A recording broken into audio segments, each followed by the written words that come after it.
Вчера мы подводили результаты розыгрыша на БНК конкурса «Золотая лихорадка». Первым выпавшим через функцию рандом оказалась страница некой Софьи. Страница, не имеющая ни фамилии, ни реальных фотографий, с указанным городом Санкт-Петербург, общая стена закрыта, то есть информации по человеку нет никакой.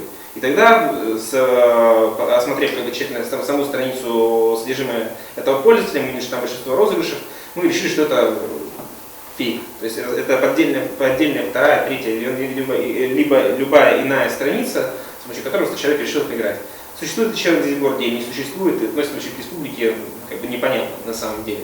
По правилам самого ВКонтакте эта страница должна быть заблокирована по одной простой причине, потому что прописано, что человек, регистрирующий аккаунт, должен предоставить достоверную информацию по своему имени, фамилии, фотографии и общие местоположения. В противном случае просто аккаунт сам по себе нарушает уже правила социальной сети.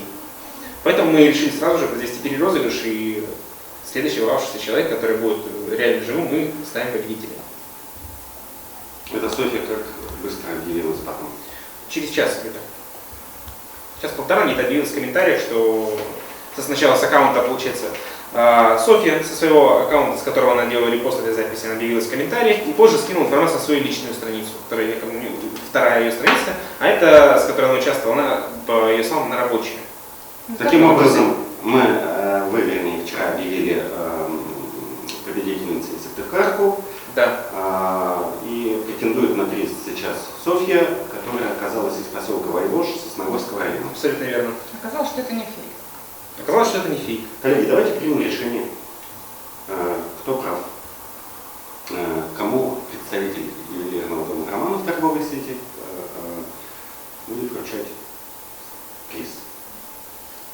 Вообще, на самом деле, затруднительно делать какие-либо однозначные выводы в таких случаях. Тем более, что вот озвученная ранее позиция о том, что у человека существует как некий рабочий аккаунт, так и аккаунт, которым он, видимо, пользуется, но пользуется в каких-то других целях, ну, ставит действительно нас как в том числе соучастников этой акции именно в такое очень-очень спорное положение. Но ведь по той логике, которые задавали изначально правила самого проведения, самой, по идее, акции, которая не предусматривала разграничения о том, что человек имеет право иметь два аккаунта и более в этой социальной сети для того, чтобы участвовать, либо, соответственно, не имеет такого права, да, оно не было прописано просто самими правилами. Поэтому, если изначально правила этого не прописывают, то и человека, в принципе, обвинять в том, что он сделал что-то неправильно, по-моему, неверно.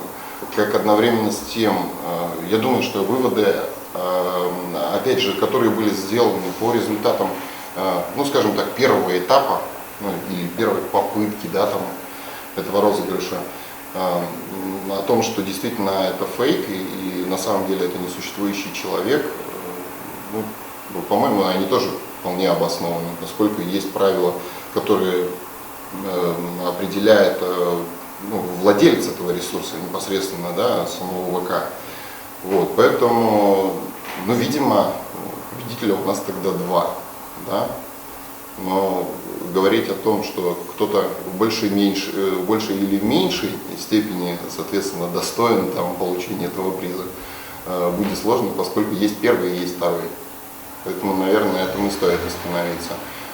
Есть реальный победитель, это Софья, и есть уже, видимо, некий второй тур, который опять же определял победителя, но это Светлана, и, видимо, которая также претендует на хотя бы какой-то, но приз. Естественно, тогда основной приз должна получить Софья, как мы считаем, и, в принципе, таково решение именно нашего руководства компании.